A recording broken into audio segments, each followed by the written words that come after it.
that you can easily trace. So, Honorable Chair, before I come to your question, Honorable Chair, let me just say this, and I'll give Edward 2 minutes to respond to the specific question by Honorable Kisang and Beatrice with regard to the safety measures. But let me say this. First and foremost, we are available and ready to supply any supplementary information and data to the committee, especially with regard to the Honorable Senator Ledama's questions at any time here. Two, Honorable Chair, is Honorable Senator Beatrice Ogola. And I agree with her observation, Honorable Chair. You know, Honorable Chair, many times Kenyans don't want to see the good things that are happening in their country. And that's the problem we have, I think, as a people. Can you imagine, Honorable Chair, that for all the time this country has been in existence, we have been operating with a paltry 25,000 or so metric ton storage capacity of LPG gas. Until now, especially in this administration, under this administration, that number is increasing by another 85,000 or so metric tons capacity. Within actually under 3 years of an administration. So the question is, what would happen if the administration had a longer time? Juxtapose this or extrapolate this achievement to say the year 2032, when the term of this administration ends formally. How far would we have gone in terms of establishing more storage capacity? It goes without saying. And therefore, this is one very key achievement that this administration must be associated with. And we thank in a very big way His Excellency President William Ruto for his leadership and guidance. As I said earlier on, as a ministry, our work is just to support him. And we are more than happy to support him in the, as we move forward. Edward. Thank you, Chair. With regard to the question by Honorable Senator Kisang and Honorable Senator Beatrice, the track and trace technology is meant to ensure that this traceability in the movement of cylinders, this accountability in terms of who manufactures the cylinder, who fills that cylinder, who transports that cylinder to the distribution point, and finally when it gets to the consumer, then the whole process is repeated. So these cylinders, we intend to fit them with technology. We can use RFID codes, radio frequency IDs, whereby when you scan on the cylinder, you have a scanning device, you can be able to know the history of that cylinder from the time it was filled, and also the filling plants will also have receptors, so that when the cylinder passes through those receptor signals, then it registered in that RFID chip, and when I scan it as an inspector outside, I can know where it was filled. This is meant to ensure safety and also to reduce this menace of illegal refilling that has been there in the country.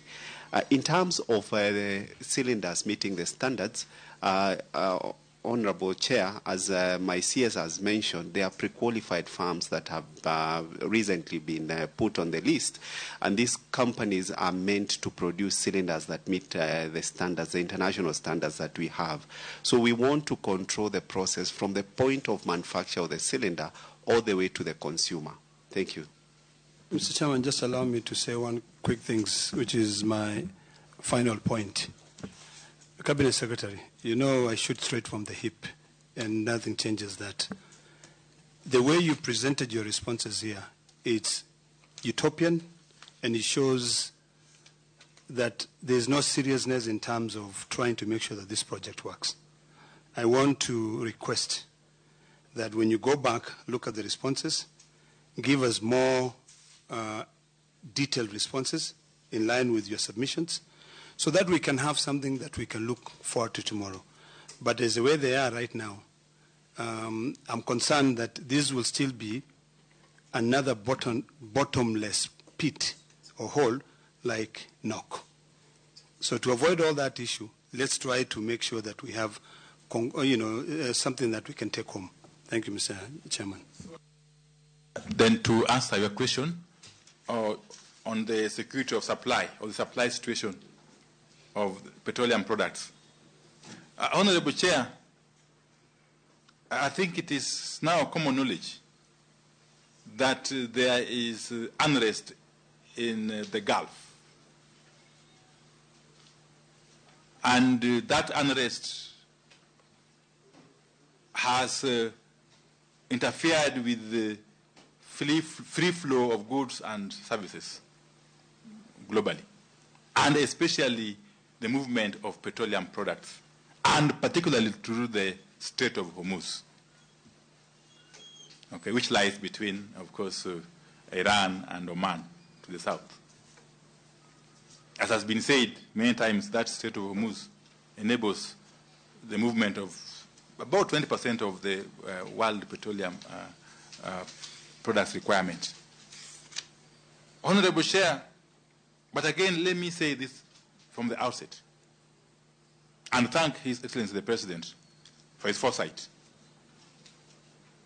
Because, Honorable Chair, you will recall that as we speak, even today, there are a number of countries, especially in Africa,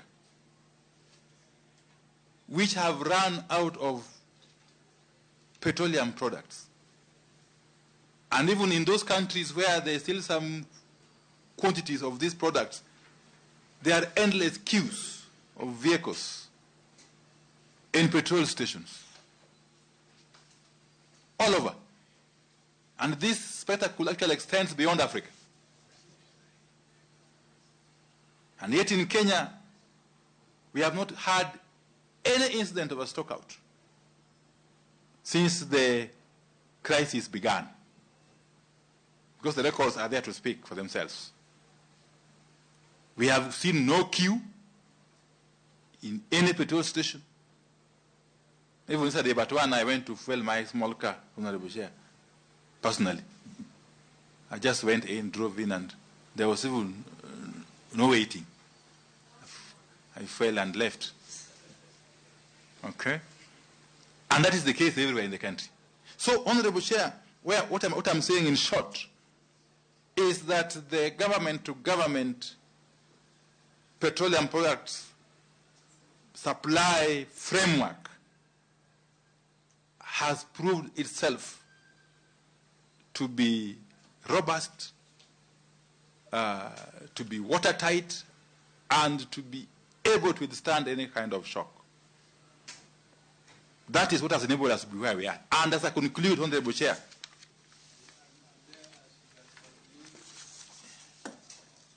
Honorable Minister, you will also deal with my question was not on petroleum. My question was specifically on LPG gas, the